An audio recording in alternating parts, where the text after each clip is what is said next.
Welcome to Panel 1, The Workforce of the Future. Please welcome Senior Vice President of Jobs for America's Graduates, Janelle Duray.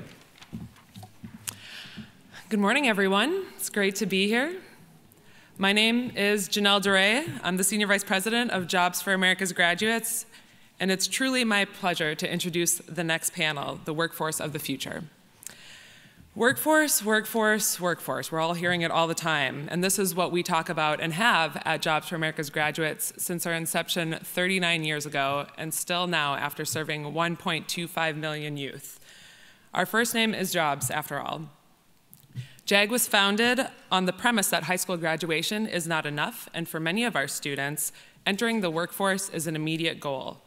JAG supports the students that we serve so they complete high school successfully and get the skills they need to thrive in the workplace, post-secondary education, and for many of our students, balancing both. Now, as the nation grapples with full employment at a time when there are more jobs than people available to fill those jobs, we at JAG are no longer a nice-to-do, but a must-do. And I'm sure many of my colleagues in this room are experiencing that same phenomena.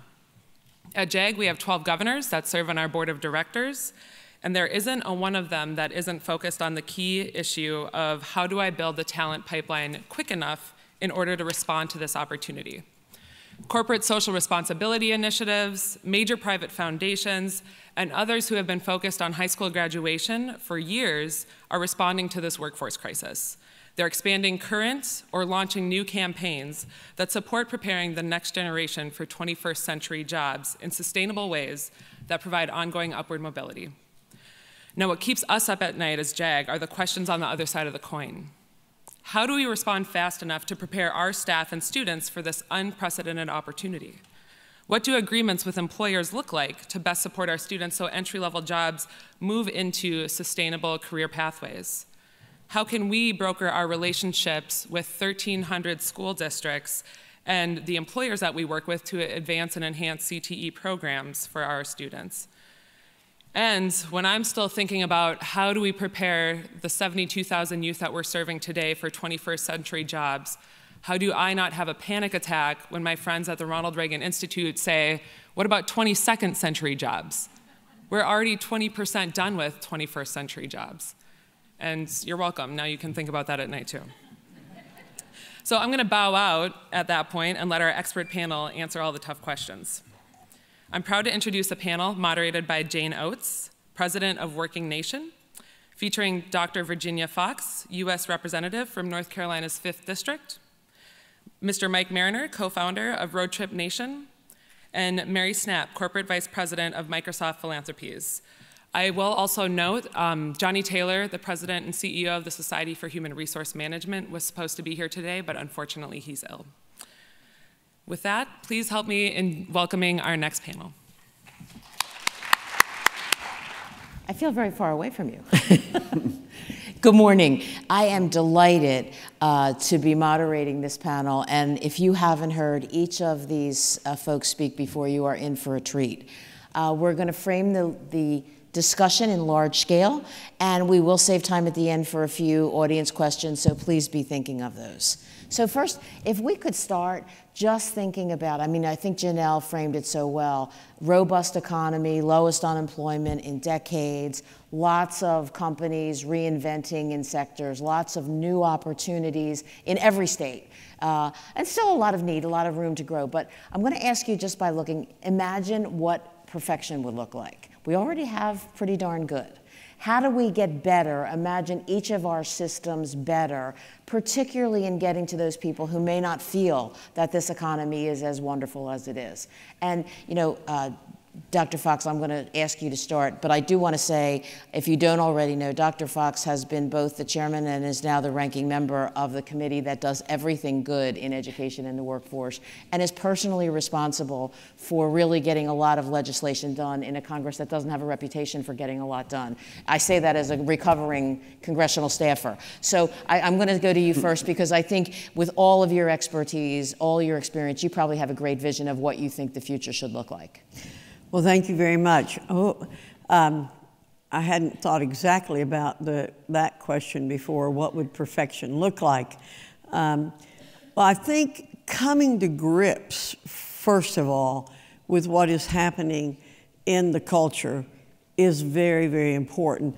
And I am not sure, particularly in post-secondary education, that that has happened. I don't believe that baccalaureate degree institutions have come to grips exactly with what needs to be done. There are some exceptions. I think Purdue University is an exception. I think that university and its leadership has come to grips with it. I think many community colleges have come to grips with it.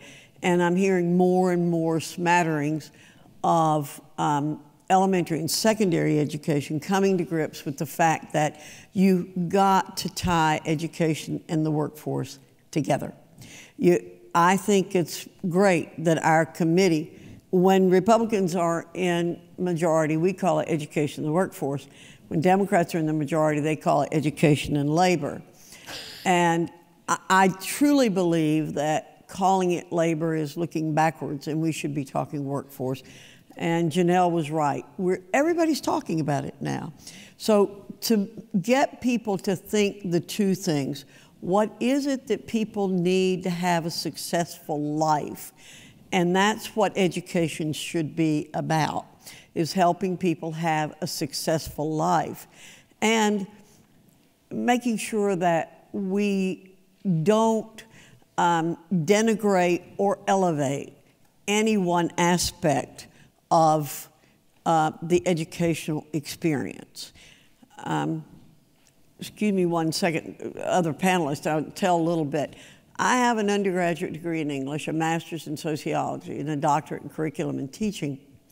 But I am no more worthy than the person who has a diploma, but who has lots of skills. And yet in our culture, we have done that to people. And if we have time later, I'll give you a great example of that. But we have to honor all people's skills because we need everybody in our culture to contribute. Mary? Should I go next? Please, Mary. I don't know how. I'm sorry to make you follow, Dr. No, I should have made Dr. Foxx go last. It's fine. And thank you, Dr. Foxx, for your comments. And I will say, I'm going to tell you three things I think might be more perfection. But let me just say, to follow on your last comment, not like you, but somewhat like you, I have the college degree in 5 years of postgraduate. My husband has 6 months of college. And I always thought I would marry a college professor. But you know what? He is now embarking on his 4th career, and this time he's going to be a painter and a bonsai gardener and an artist and a knife manufacturer. And I was I had this stigma just like everybody else until I met him. So, you know, I think we do have to really start to talk about that in very real ways. So if perfection, I'd say a couple of things that, you know, right now, I actually would say it's not perfection. We have 500,000 computing jobs open in the United States today, so we've got a skills gap. We know we have a skills gap.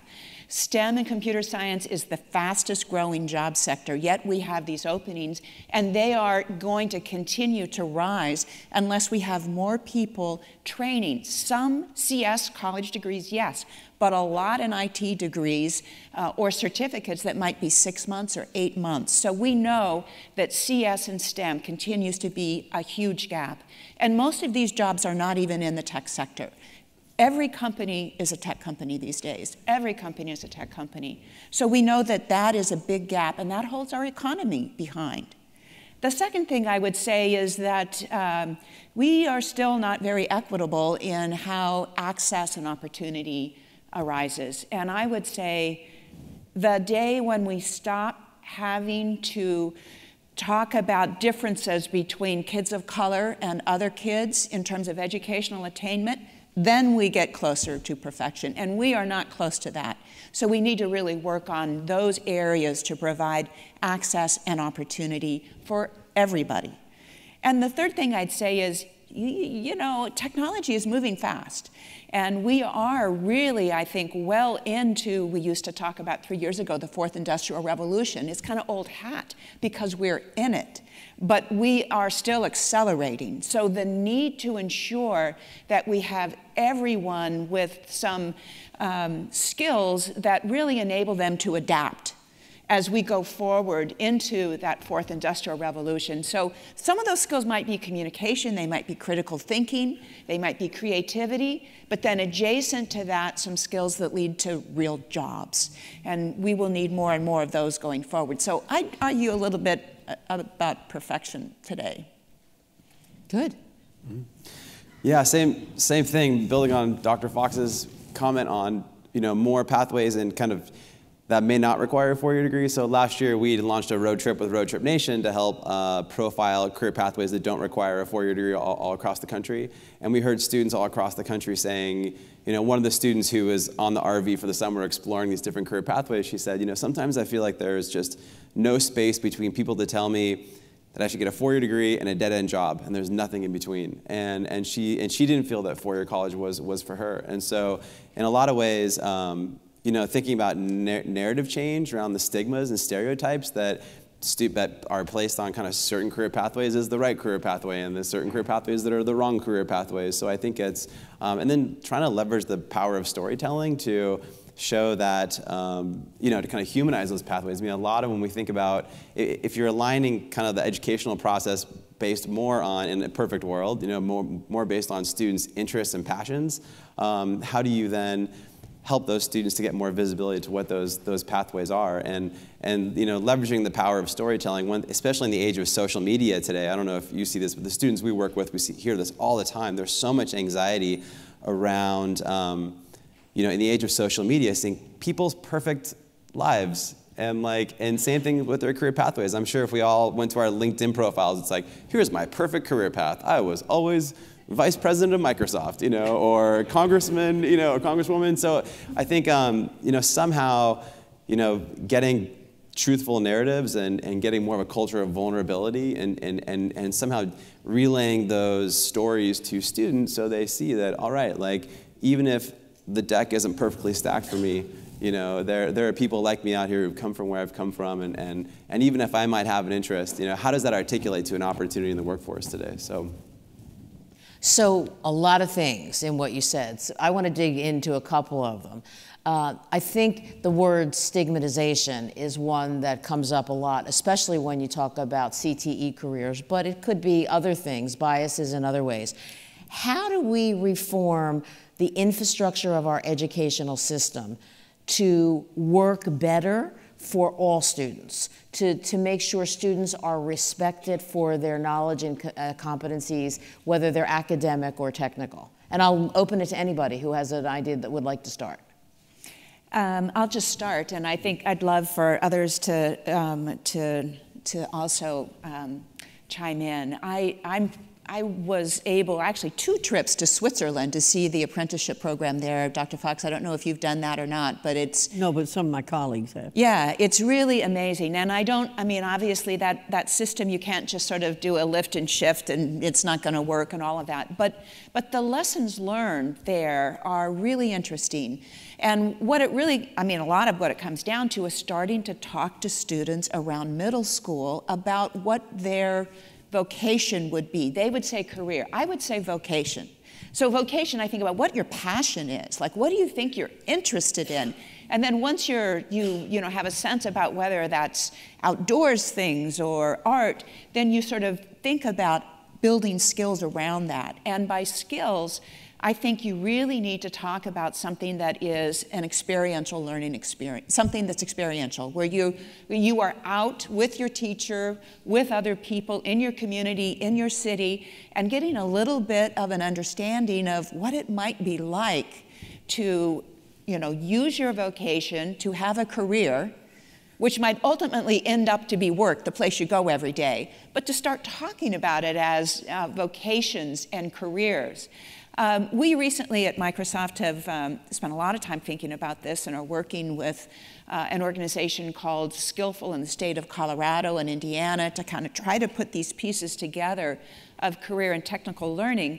But we've also started some relationships with what some might have thought as unlikely partners. So we have partnerships with the National 4-H and with FFA so that we can start not only to reach all kids across America, not just in urban settings, but the thing that I loved about FFA is they're in class a couple days a week, they do a service project outside, and then they do youth development work as well. So every young person who graduates has credits, and some of those credits amount to time spent outside, either working in the field, starting their own business, supporting a local business. And I think those kinds of weaving in of education and career needs to happen very early on. And it's something we did 40 years ago, 30 years ago, and we've sort of lost our muscle in that way. Yeah, no, I think that's a really good point. Dr. Foxx. Well, I love Mary using the term vocation. I use that term a lot. We need to talk about a vocation and careers, and we need to say when you begin your work, you are beginning your career. Mm-hmm. You don't need to think about the job as being where you're going to be forever. But of course, I have a couple of staffers in the audience, and they'd be very disappointed if I did not talk about the importance of language. And so I didn't hear all of Senator Alexander's comments, but I heard the word language, and my ears perked up. I have been very concerned about how we use language and what that does to stigmatize certain occupations. We need not to talk about, career and technical education. We need to talk about education. Mm-hmm. All education is vocational or career education. Yeah. All of it is. Whether you're getting that diploma, certification, or a baccalaureate degree, or a master's degree, or doctorate. It's all to prepare you for work. And so we have, for too long, used a word that is really verboten to me when we're talking about people outside a baccalaureate degree. And that is what I call the T word. I knew where you were going. Yes, I learned that about you as well. And I think we have to stop saying that. That would, I believe, would do so much to change the way we think about it. If we just look at the language we're using, even saying career and technical education says you're in one category. If you're in baccalaureate education, you're in another category. So I know it's tilting at a windmill. Believe you me, I got a picture of Don Quixote up in my house. And I know I am Don Quixote at this. But honestly, it's beginning to filter into what people are thinking, I think. And I do think that makes a difference. It begins with language. And obviously, it filters into status. And by the way, we don't have 4-year degrees anymore, guys. Sorry. Only about 55% of people are graduating after 6 years. So I really think it would help us if we started saying 6-year degrees. How about we just say post-secondary? Any post-secondary I is great. love that phrase, yeah. Post-secondary. Okay, good. But we are saying, oh, you need to get a 4-year. No, it's not a 4-year degree. Yeah. It's a 6-year degree, and you're coming out with $30,000 in debt. I am kind of painfully aware of that right this minute with some young ones. So, Mike, in this discussion, what do you think the role, because you really have your hands on a lot of young people, both the people that you have on the bus with you, but also the people that are paying attention to you. I don't mean only, but what do you think the role of you in storytelling, and I share that with Working Nation, but what do you think your role is, and what's the role of social media in the destigmatization of this? Yeah, I mean, I know there's a lot of focus on data right now, which I think is really important, labor market data, real-time labor market data, but I think the storytelling wrapped around the data is really important, and I think looking back at education, just from our shorter time in it, it feels like a lot of the education field and industry has been built not for students, but for institutions, mostly because the students weren't really buying anything. It was schools that were buying things and whatnot. So take like career exploration platforms, for example. Like it all feels very clinical. Like it feels like you're going to the DMV to get your driver's license to like get a career. Take this, 1 hour, 100-question assessment, and you're going to be be in agriculture or whatever, And so I think that's where, and it's also very place-based, we've seen. So like in Indiana, for example, we historically we've done mostly national cross-country road trips focused on certain themes and industries. We worked on a computer science road trip with Microsoft a few years back to show underrepresented groups in the tech field, which was enormously important. Could you just tell a story of one of those kids? They were amazing. Yeah, Robin Maxey. We try to focus primarily on underrepresented students in these fields. We noticed early on with Road Trip Nation that we didn't want the archive to reflect the biases in the workforce, so we started to design all of our road trips topically to make sure that the biases in the workforce were engineered out of our database, because our database is now 6,000 videos. We know we can't put every student in America in a motorhome to do career development, but we've built the world's largest career repository of video-based storytelling, where any student can come in half of all American public high schools and get visibility to what career paths are out there in the 21st century workforce. And so Robin Maxey is the perfect example of the road trip on the computer science road trip. She was Native American from a tribal college, passionate about computer science, passionate about coding. She would stay up all night long coding, but she didn't really believe she could go into CS for her field because she had never met a woman in coding or someone from Native American background. And so it was a big epiphany for us, which is it's not enough to give students visibility to careers through the ONET database or Department of Labor or whatever. You really have to show students people like them in those careers to have a sense of not only the visibility in the labor market today, but also that, okay, I can do this. There are people like me who've come from where I've come from, been through where I've been through. So I think it's that translation piece to students, leveraging real people's stories, and also being transparent about their stories, like truthful, not their LinkedIn story, but yeah, like focusing on how they started and, how they paid off their student loans and the first couple of jobs they had and the groveling period and celebrating that, so. So the earlier speakers, which I think were fabulous, by the way, kind of alluded to the pace of change. And some of that is technology, some of it is just everything's going faster regardless of what. So as a recovering teacher myself, I hate to think about a 5th grade teacher who already has a full plate having to worry about understanding what the new job titles are. What does AI mean? What are the jobs in cloud? What are the new jobs in the emerging healthcare or the changing financial services? So I want to ask each of you your opinion on the importance of partnerships, of these public-private partnerships that we hear so much about, and quite frankly, again, kudos to the Congress because they're written into almost every bill around education and workforce right now. But I'd like each of your take on what you really see as the growing importance and maybe the critical nature of these public-private partnerships. You want me to start? Yes. Would you go ahead? I absolutely believe in public-private partnerships, and sometimes when I talk about that to a government official, they sort of look sideways and they think, oh, she's talking about some benefit to get the company to, and it's like, no, no, no, no. But I do think that education and business need to come more closely together to help design curriculum. Now, that doesn't necessarily mean that the 5th grade teacher has to teach artificial intelligence. So let's just sort of start at the beginning. The 5th grade teacher, as always, needs to find the most up-to-date ways to teach communication, creativity, critical thinking, and collaboration. Those are the adaptive skills. And of course, the people in my audience would just, would be pulling their hair out if I didn't say the words computer science associated with that. You can learn those skills in other ways too. I learned them way too old when I was in law school, frankly.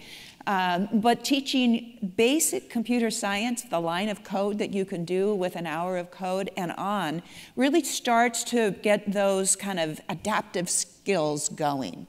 So the 5th grade teacher shouldn't really think that he or she needs to teach those kinds of things. But by the time we get a little bit further on, it would be great if the math class and others started to introduce computer science. It would be great if every high school in the United States taught a basic computer science course. And by the way, treated it as counting towards math or science as opposed to an elective. There are only 3 states left to go, and we hit that 50-state mark. So we are almost there with that. But beyond that, I think what you're really talking about, Jane, is providing some ongoing support for teacher development and professional development in an ongoing way. And I think that is very important. But the public-private partnership, honestly, right now, in some ways, particularly in the 6-year university, they're pretty far afield with helping kids with careers, pretty far afield. So incorporating that into the language of those institutions, I think, is also very, very important. Dr. Foxx? Well, I say that when business and industry comes to my office and says to me, I cannot find the people with the skills that I need to hire in the open positions that I have. So then I ask them, so what are you doing to talk to the institutions of education with whom you deal? Are you going to your high schools and telling them what you need? And we are talking about going into middle schools. Now, more and more people are saying we've got to go to the middle schools, explain to students what's available, but also explain to parents what's available. So I say to them, look, how much money do you give to the university you graduated from? Have you spoken to them about what it is that they are not doing necessarily? Some of them may be, that you need them to do to be able to recruit students. There's a man out in the state of Washington who owns a very large engineering company. He said not long ago, big article in the Wall Street Journal, he hires graduate engineers and it takes him 5 years to teach them what they need to know to be competent engineers. And so more and more we're hearing that. And again, my sense is that if the university systems and the colleges do not wake up to what is happening, then there are going to be alternative certifications. And I'm encouraging that. I am directly encouraging business and industry to set up their own programs that will teach students and help students learn what it is they need to do, because people vote with their feet. And if the students begin to understand that they can get certification, and it's national certification, and one of the things we have raised, I think, the profile on a little bit is alternative ways to get the skills that you need. And I just think that's extremely important. I love what you're saying about computer science being considered a math course. Obviously, 40 years ago, when I was at Appalachian State University, people could take computer science as a math course. As a math course. As a math course. I think a long time ago, you could take computer science as a language course. And I think coding is a language, right? It is, absolutely. It is a language. And I remember a long time ago, when I was at Appalachian, people took 12 hours of Fortran, 12 hours of COBOL. And I have thought over and over and over again, why is it that we're relying on for-profit schools to teach coding that costs so much money? Why is it that colleges and universities aren't setting up institutes or whatever you want to call it to teach coding in a discrete way that then becomes a part of a degree? I don't understand it. It seems like we did things some time ago, we forgot that we did them.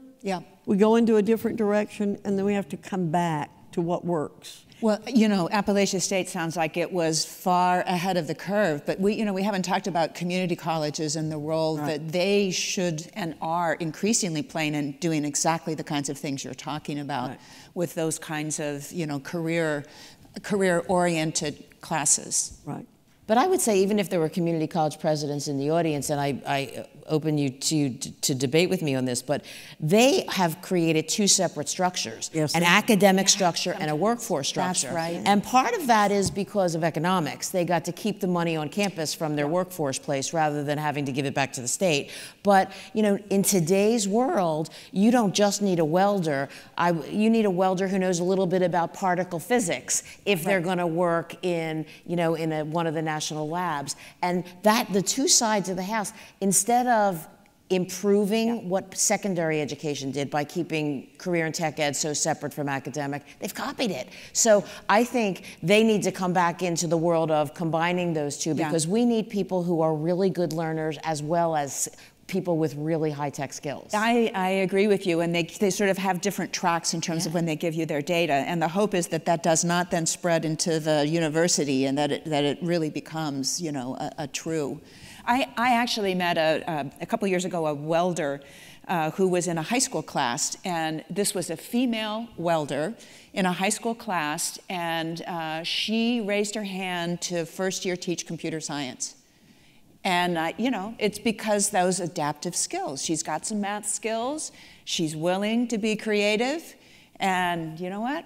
I bet those students are doing great today. No, I think that's right. So I want to go back for a second and think, and I'll start with you this time, Mike, because you didn't get involved in that discussion. So we'll throw this at you first. He's outnumbered here. He's completely outnumbered. Isn't it great? Should put him in the middle. But see how inclusive women are? But I want to talk about the fact that I asked a question earlier about infrastructure, and our system is so designed that you make a decision at 18 about whether you're going to go to college or not. And I'm going to share a bias. In the 21st century, that has to change. There need to be fluid on-ramps and off-ramps and lots of things. So I want to ask you to start with that, to think about what you're hearing from the people you interact with about kind of the inflexibility of the current educational system. Yeah, I mean, it gets back to what you're saying about like the cost of college and the debt burden, and you know, it does feel like we're at a moment right now where people are kind of considering that, like, maybe for the four-year path, because of the cost and because of the outcomes, are clearly a little fuzzier than people thought from like an employment standpoint.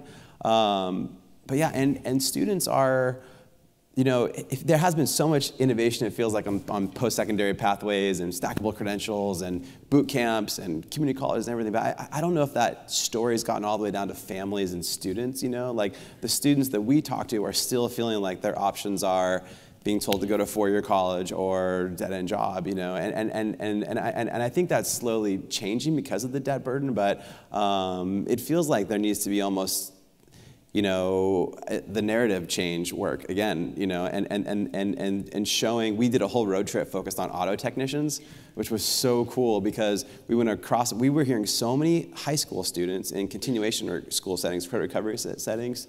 They're saying, I don't want to go to four-year college. I don't want to sit behind a desk. Like, one student literally told us, like, sitting behind a desk is like my dad sits behind a desk. It's like being in a prison or something like that.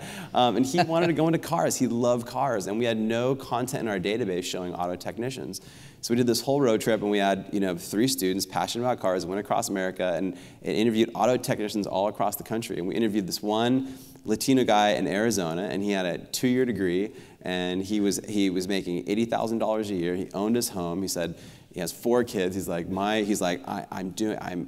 own my home. My wife doesn't have to work, and I'm passionate about what I do, you know. And for these students, it was like an epiphany. Like, you know, even though I could go to a 2-year college, and I can have 98% employment rating coming out of school, you know, make $80,000 a year, and do something they love to do, you know. So I think but it didn't. The labor market data, I don't think tells that narrative shift, you know. I think it was the story of that guy in Arizona, and I mean, in the age of big data, I just think in order to shift stigmas, data is like one piece of it.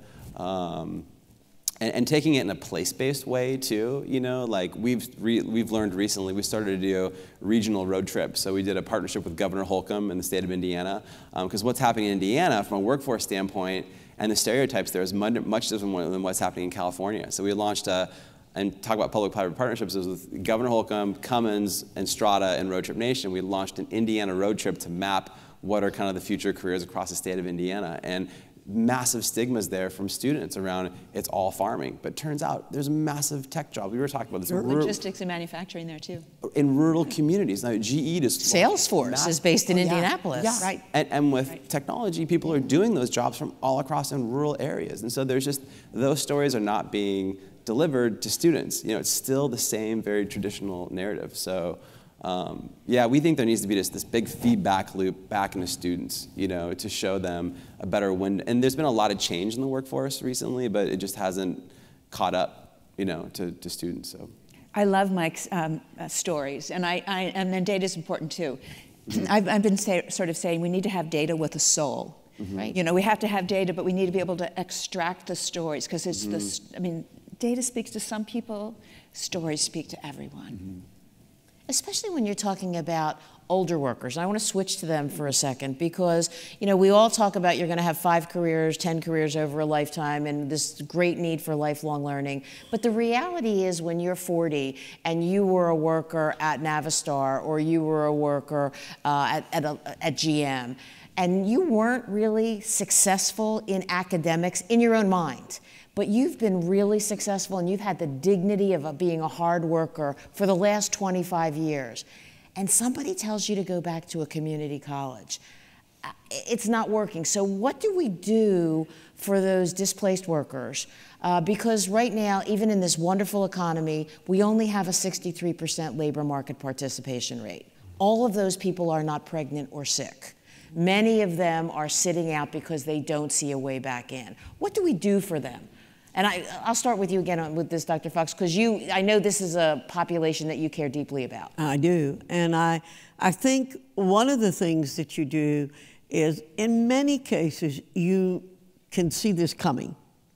And so you start as early as you possibly can, and you start within the place where the people are currently working.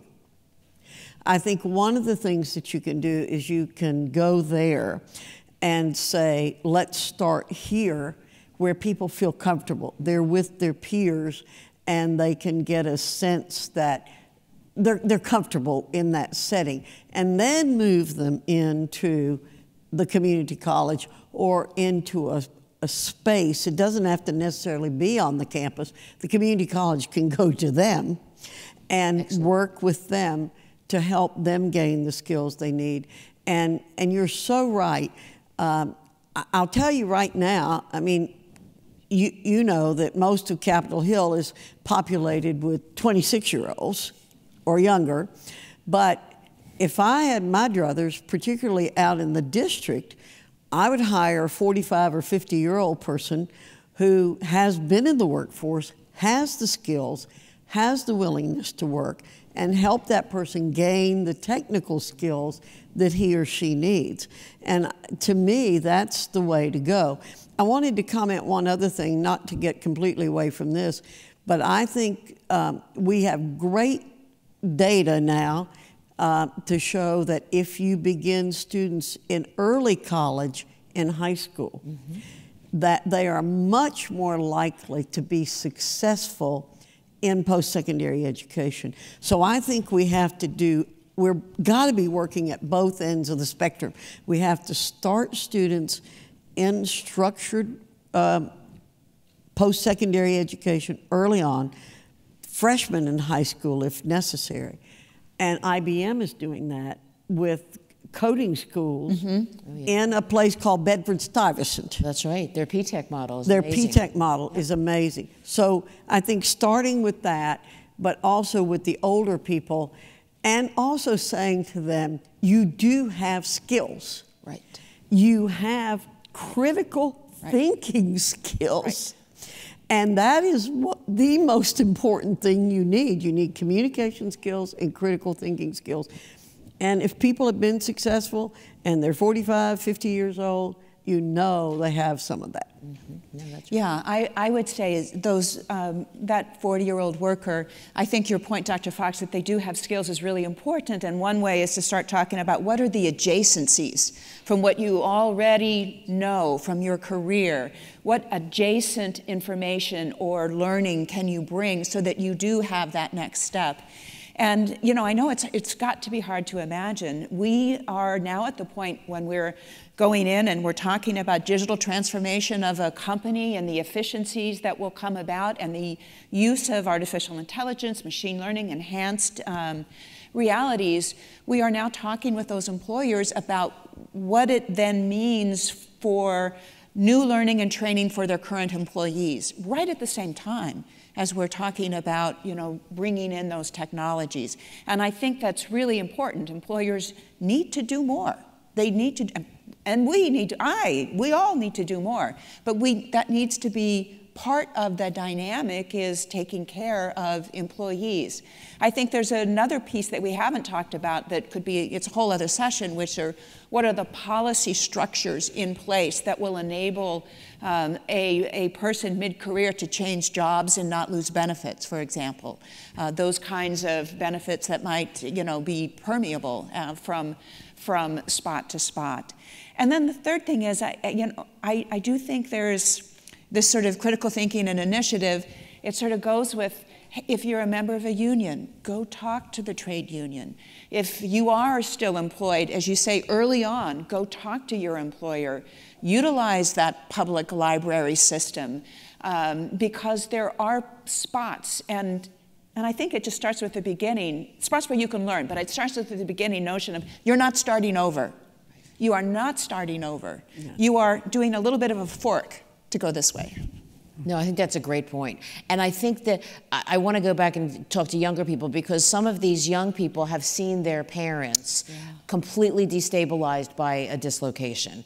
And manufacturing is the clear example. And I think it's one of the reasons why we have such trouble getting young talent into manufacturing. But I think there are other things like retail and hospitality as well.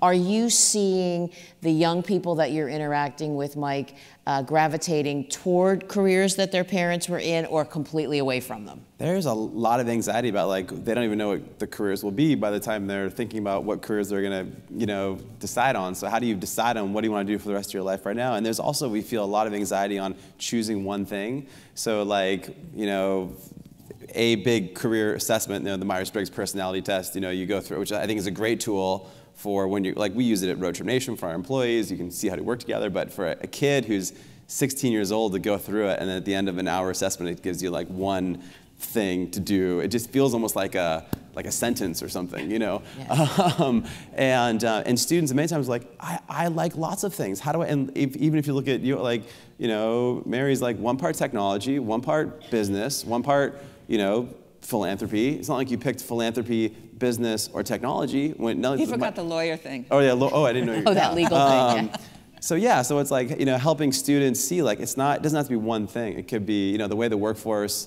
is today, you know, obviously there's more disruption, which is scary, but there's more opportunity to craft it around multiple things that you're interested in. So thinking about students' futures in ways that isn't so career-based, but more interest-based, you know, we find, like, help students just kind of take the air out of it a little bit and focus just on that next step, and it makes it less clinical, and so. Thank you. And I promised you would have an opportunity to ask questions. So if people have questions, I see someone there with a microphone. Thank you. Hi there. I'm Carol Carter from Global Minded. I know a lot of you. And my question is around one question for young people and one question for long-term unemployed. And maybe even some of the people, if you look at the 36 million that don't have the skills, they don't have the basic literacy to even become a CNA or a early child care provider. But first with younger people, interested in your ideas on how we can help young people understand their passions, their interests, their abilities, the kinds of things that make them hopeful and resilient, so that when they may be a bad test taker, school may not be their vehicle, or they may not even know they could go into coding. where do we get them to see broadly when school can sometimes K-12 be so narrowly focused? What are some thoughts on that? And then maybe we can look at the long-term unemployed if we have time. I can talk a little about that. Focusing a little more on like helping students build social capital. We see that a lot. You know, a lot of people think of Road Trip Nation like our big green motorhomes going cross country, our PBS series, all that stuff, but we also have 35,000 students right now building local road trip projects through our project-based learning work in communities all across the country. So and it doesn't have to be, and you talk about your experiential learning, you know, like it doesn't always have to be an internship or a job shadowing thing, which is sometimes hard to scale and a big lift for educators to set up. It can be a road trip project where they do, we don't call it informational interviewing because it sounds boring, but you know, it's still just interviewing people about their careers, you know. And we find that just helping them, you know, think about mapping the careers that are right around them, like giving themselves permission. Like there's, like you don't have to go on a road trip across America. To like, well, you could just literally talk to every person in this room, or you know, in every communities there are careers all around you. So somehow just kind of changing the mindsets and giving them a sense of, you know, permission to just explore and just talk to people about how they got to where they are, you know. And if there's one thing we've learned with Road Trip Nation, it's like adults are willing to share. You know, if anyone called you from a local school and said, hey, I'm interested in like how you started Global Minded, you know, and like, can I come talk to you for an hour or have a video conference with you and learn how you got to where you are today? Like somehow there's this disconnect between generations. And so I think just starting with stuff that maybe isn't so transactional and just helping students think about it as building social capital. So. You know, something Mike said is, I think, really important, and those these two words that, you know, a student wouldn't know what it was, but the two words social capital. Yeah. Mm-hmm. And we really underestimate the importance of that for young people and for people pursuing careers. And if you kind of grew up in the Midwest like I do, you think that you should be independent. And so sort of starting kids very early on with that word networking, you don't have to say that word, but something like that, where kids are making connections with others across, is super important. Mary, that's such a good point, because people say cultural competence and they think, oh, it's black and brown and white. It's not. It's really how you were raised. Did you go to church? Were you from the Midwest? Are you Southern? Are you New England? Or are you Mid-Atlantic? So, I mean, I think that's such a good point. Some of these words that we use are completely against the way young people were brought up, or 40-year-olds were brought up. Mm-hmm. I don't have anything to add. I think they did a great job. I think they did a great job, too. Do you want to switch to the part where she talked about the transitioning workers, the older workers, or do you think we've covered that? Did we answer your question, Carol? I think you all did a great job, and I think the whole idea of how do you foster just curiosity among all these audiences is one of the things that makes you a great critical creative thinker. And so, yes, thank you. And we're almost at the end of our time, but I think one of the things that we kind of skirted around but didn't deal with directly, and I'd like to, is diversity. You know, how do we make sure that when our days on this earth are ended, there are more than single-digit women, more than single-digit women of color in Fortune 100 companies, in tech, in whatever? So how do you think we better tackle making every opportunity open to every person to get the talent and skills and competencies that they need? Well, I'm not in the private sector, but I truly believe that what the private sector needs is going to solve a lot of this problem for us. That is that there are 7 million jobs open in this country right now, and that we cannot afford to ignore any talent wherever it is coming from.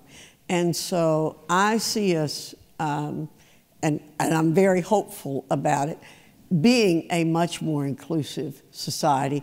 And I think, like Mary said, I'll be so glad when we're not counting the number of women in any profession. Right. Like we're celebrating the high number of women in Congress. Yay, I'm all for it. But why do we even comment on that? Why do we even comment on the numbers of people in different places, or the first this or the second that? So I'm very hopeful for our culture, and I think it's going to happen partly out of necessity and partly out of association. Mostly out of association. I have 2 grandchildren who freely associate with people of different genders, different races.